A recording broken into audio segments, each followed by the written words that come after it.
Now, here's the next one. Life is worthwhile if you care.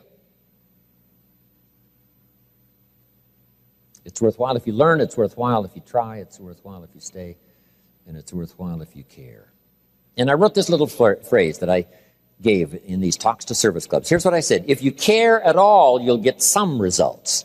If you care enough, you could get incredible results. If you care at all, you'll get some. But if you care enough, you can get unbelievable results. So the key, I'm sure, of people who spend this kind of money and this kind of time searching for ideas for the future, you are the people who would do that. Not just to care at all, but to care enough. To care enough to make a difference, to care enough to turn somebody around, to care enough to start a new enterprise, to care enough to change it all, to care enough to be the highest producer, to care enough to set some records, to care enough to win. Okay. So that was my little talk to service clubs when I first got started. Right? That's how I started. Communication wasn't that easy for me when I first started. My first little talk in this little business Mr. Schoaf invited me into, my first little talk, I stood up, my mind sat back down, right? I opened my mouth and nothing came out. My knees were banging together and sweat pouring off my face. It's called terror, in case you haven't tried it, right? But guess what I did? Jot this down now. This is the secret to success. I got up and did it again. Even though I was scared to death, I got up and I did it again. And that second one wasn't too good, but guess what I did? I did it again, and I did it again. And I worked up my courage, and I did it again. I committed to it, and I did it again. And finally, it got to be a little easier. I got a little more acquainted with the art. Incredible. So have something good to say, preparation. Here's some words to help you in preparation. Jot these down. To prepare to have something good to say, keep a keen interest in life and people. Don't let your senses go dull here. Guess what most people are trying to do? Get through the day. Here's what I'm asking this unusual audience to do. Get from the day. Get from the day a clear picture of the drama of human life. Some doing it right, some doing it wrong. Some gathering in, some throwing it away. Some building reputation, some letting it all slide. Get from the day what's happening in politics, right? Read the newspapers, read the magazines, find out what's going on. Get from the periodicals, get from the day, get from what's happening. Get from your job, get from your career, get from the people around you, what's happening in the community. Get all of that. The positive side, the negative side. My parents used to say, attend everything. Some things are so costly, it might be a little out of reach for a while, but Andrea Bocelli came to Beverly Hills. Guess what the tickets cost? $2,500 for a 2-hour performance. That's pretty good pay, $2,500. So some things might be out of reach, but whatever you can go to, get to. Save up the money and go. Save up the money and go. So that you'll be more aware of what's going on around you. Keep up that keen interest in people. Why do they do what they do? How come things are happening today that didn't used to happen 30 years ago? Okay. Now the next word is fascination. To be fascinated with life and people and the drama that's live and in color every day. CinemaScope. Fascination goes a little bit beyond interest. Interested people want to know, does it work? Fascinated people want to know, how does it work? Kids have this unique ability to learn several languages in a 6-7 year period. And the reason is because they're so fascinated, they're so interested, they're so curious. Kids have to know. And that's how the drama of their learning takes on such speed in such a fairly short period of time, is because of this unusual interest and fascination and curiosity. You know, we're walking on ants, and kids are studying them. Said, don't walk on these ants, I'm studying them. How come an ant can carry something bigger than he is? That's a good question. They must be unbelievably strong if they can carry something bigger than they are. Here's what else I've learned. To be fascinated instead of frustrated. It's just a little trick to play. The next time you're tempted to be frustrated, see if you can't turn it into fascination. Instead of a frown, it puts a smile on your face. Now, sometimes you look a little weird, but so be it. Says, how can he smile? I don't know. Must be somebody different. Babe Ruth, the home run king, right? Back in those days of baseball, used to strike out, come back to the bench smiling. They used to say, babe, you just struck out. How can you smile? He said, I'm just that much closer to the next home run. Just stick around. Won't be long. One will be sailing over the fence. So you find it fascinating instead of frustrating. Just try it. Just try it. I've learned. In Los Angeles, I'm on the freeway headed for the airport. My airplane leaves in 45 minutes. The traffic's moving, not 1 inch. I'm now fascinated. I'm telling you. I've learned how to do it. Now, make this note. It doesn't work every time. Nothing works every time, but every time you can get it to work, guess what? It'll benefit your day. You'll get more from it. To be fascinated instead of frustrated. Now, I've also learned the ultimate. I'm fascinated by my own frustration. How come it doesn't take me long to lose it on occasions? It must be from my father's side. My mother was a gentle soul. Just find it all fascinating. I talked to a lot of the network marketing companies over the years, and I give them that little clue. Somebody joins, you say, oh, they're going to stay forever, and then they leave right away. You have to say, isn't that interesting? And some of you thought never would make it. Sure enough, they become superstars. You have to say what? Isn't that interesting? I thought they'd stay forever. They don't stay. Isn't that interesting? I didn't think they would do anything. Look what they're doing. Isn't that interesting? So that's a good phrase. Just find it interesting. Find it fascinating. Say, wow, I never thought that would happen. I had another picture in mind. Wow, was I ever wrong? Right? And it's good sometimes to be wrong on the positive side. I didn't think it was going to work. It worked. Say, what if somebody doesn't look at your business opportunity? Say, well, what if they do? I mean, it doesn't take much to turn the question around. Say, what if they won't join after they look? But what if they do join? What if they join and don't stay? I got a better question. What if they do stay? What if they quit after 3 months? I got a better question. What if they stay after 3 months?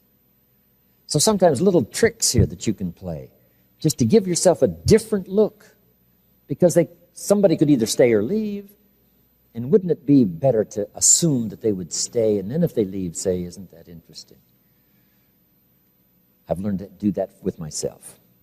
Wow, look what I did. Isn't that interesting? Wow. I thought I was going to behave better, but wow, I lost it. Isn't that interesting? I thought, sure, that wasn't going to bother me. Sure enough, I thought I had a handle on this. Looks like I got some work to do, right? You just find yourself fascinating and interesting as you journey through life. So give yourself a chance, okay? Now, here's the next word that's very important if you want to be a good communicator, and that's sensitivity. Sensitive to someone's drama, someone's trouble, difficulty. As you contemplate your own, now you can be sensitive to someone else. And there's no better way to be helpful than if you do your best to try to understand. Here's the old phrase, we've heard it, let's jot it down this time. Learn to walk in someone's shoes for a while. Try to understand where they are. How come they're in this dilemma? Maybe it's something that I don't know, I don't understand. How come this person is losing his temper when he should keep it? Who knows what might have happened the last 3 weeks? I don't know. Let's give somebody room by trying to understand. Sensitive to someone lashing out, being difficult at the time. Hey, we can handle that. We don't have to retaliate and fight back. Can't we say, hey, maybe there's a good reason why this person behaves in this way? That's an easier way. Sensitivity. Trying to understand. Trying to comprehend the full drama of human experience.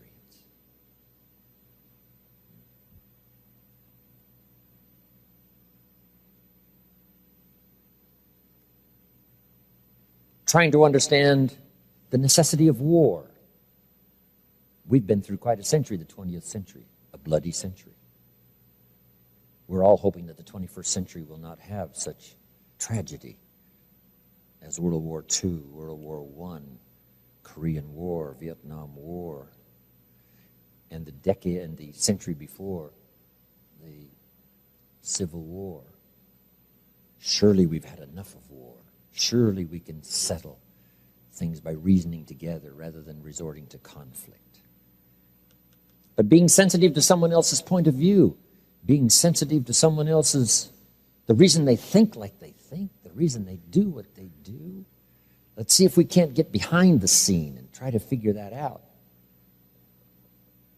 One of the greatest phrases in all the Bible said, "Blessed are the peacemakers."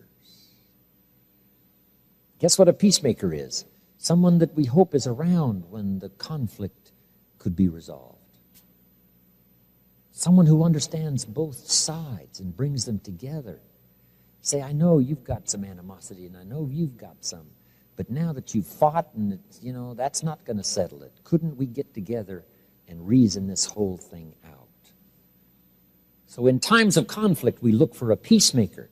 And the peacemaker has to understand both sides of the issue. Say, I understand your dilemma, and I can see where you're coming from.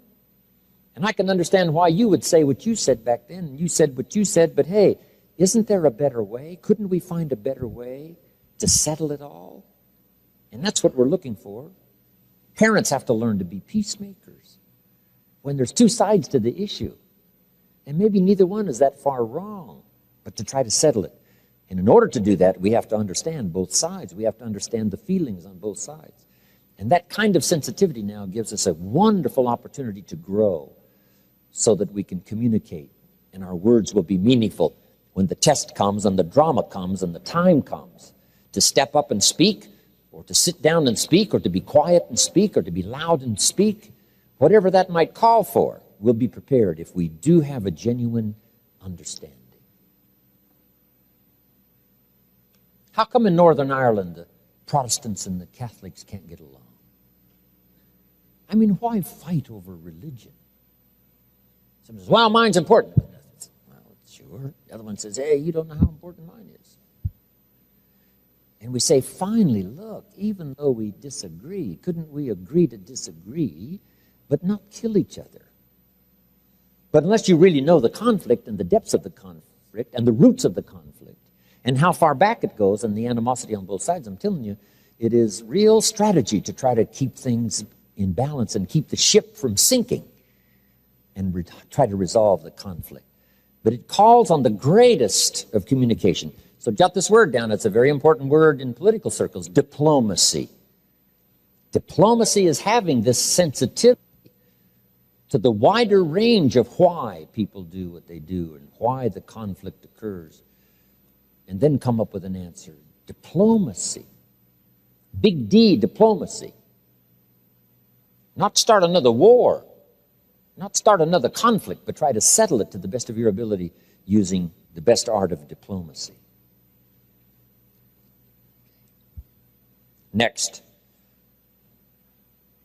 to have something good to say, you've got to have working knowledge. This is where your journal comes in. This is where gathering ideas comes in. This is where the notes you're taking this weekend come in.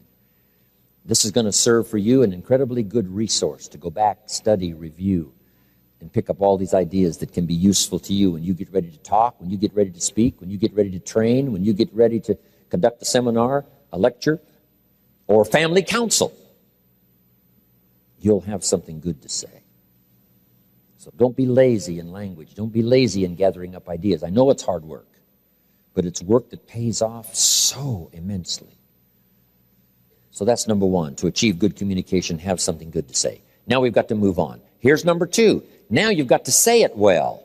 Just because you know something and have plenty to say, now it's very important how you say it.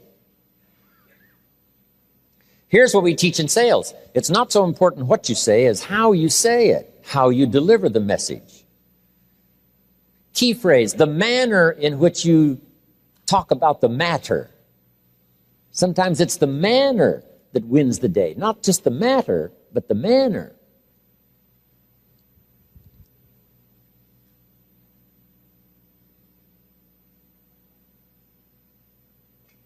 What if I invited you to a steak dinner at my house, and you sat down at the plate, had the napkin in your lap, and you were ready? But I backed up to the other side of the dining room, picked up this steak now that's well done, you could smell it, and it is ready to go. And I wind up like a big league ball player and let you have it right in the face. Isn't that one way to present a steak? So key phrase now, steak in the face. It's difficult for someone to say, thank you very much, take the steak off the face, put it in the plate and eat it. I'm telling you, I'd lose my appetite if somebody did that with me. So it's a lot different now, a steak in the face and a steak well presented. Same steak. Somebody's hungry. You got the message, you got the steak. But key phrase underlined, the manner in which you deliver the message. The way, the spirit, the sincerity, all that human stuff that we all possess. If that is present in the delivery, now it becomes palatable. Now it becomes reasonable in presentation. Now, saying it well is many things. Jot these down. Number one, repeating it until you can say it well. Repetition is the mother of learning to do it well. This is my 39th year. I should be pretty good by now. Well, I appreciate that. Thank you. Should be. And I intend to get better. I don't want the day to come when someone says, you should have heard Jim Rohn 10 years ago when he was really terrific. I want someone to say, hey, I heard him 10 years ago, but you should hear him today. Hey, he's taken off some of the sharp edges. He digs a little deeper in his own heart and experiences and delivers it a little softly. Or he used to be a little harsh. I want my growth to be obvious. So, learning to say it well is practicing until you get good at it. Here's some other keys. Sincerity. If you present it with sincerity, it's hard to resist a personal appeal. A key that parents need to learn, making a personal appeal. Don't just say it's this way or the highway. Say, no, make a heartfelt personal appeal. I'm telling you, it's difficult for any of us to turn down a heartfelt, sincere personal appeal. That's difficult to resist. That's difficult to dismiss. Somebody coming on to beat you up and, create cruelty with their language, that's easy to dismiss. Not a personal appeal. Here's a few other things on saying it well. Brevity. Now, the better you get, probably the less words you need to say what you want to say.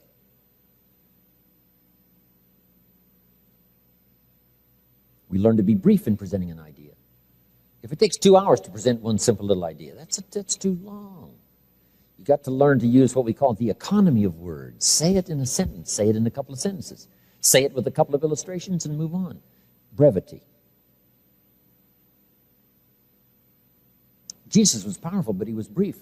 To put his 12 disciples together, he wandered around the countryside. Every once in a while, he'd say, you, follow me. See, that's short. I mean, that's brief. This is no 1 hour sermon harangue. No.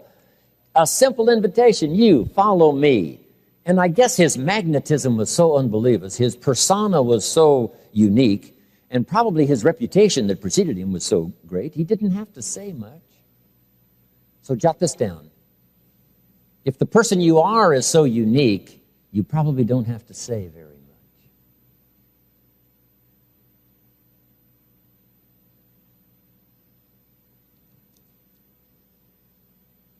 Now, one of the ways to learn to be brief is to talk to kids, because they don't have long to listen.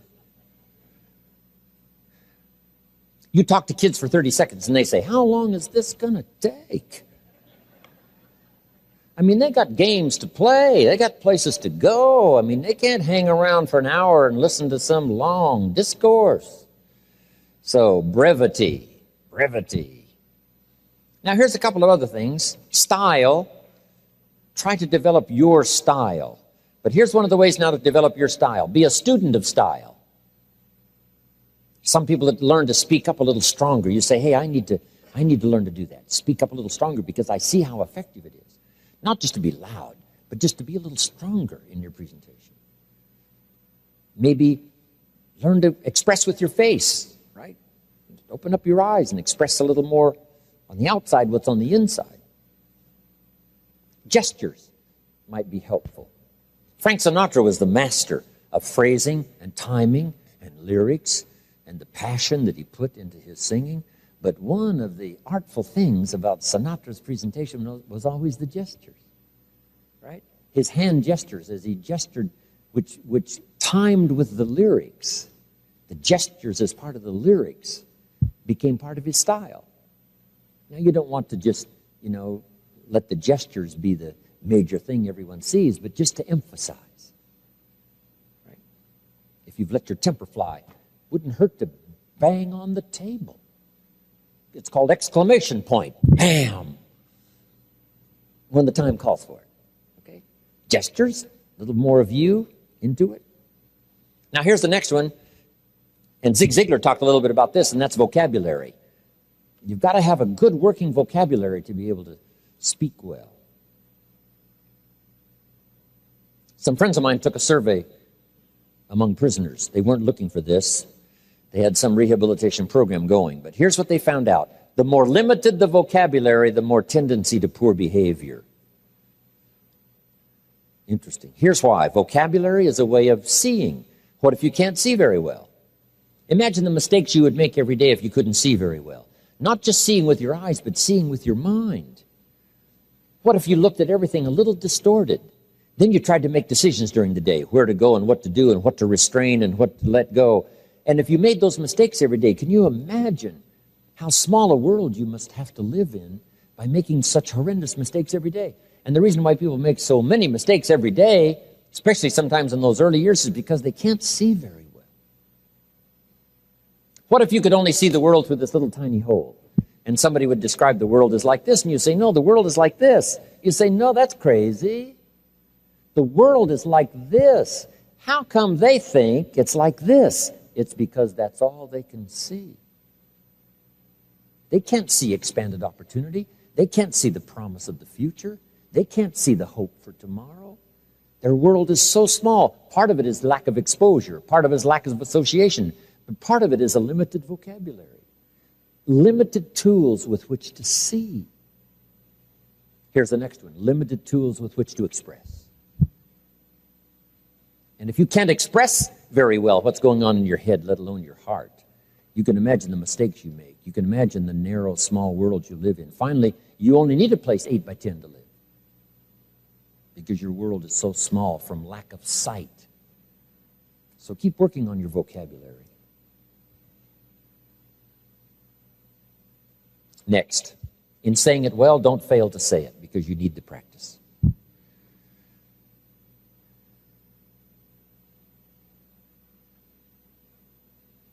Got a good phrase for you. We've heard the phrase, words are no substitute for action. I got another good phrase for you. Action is no substitute for words. Practice saying things well.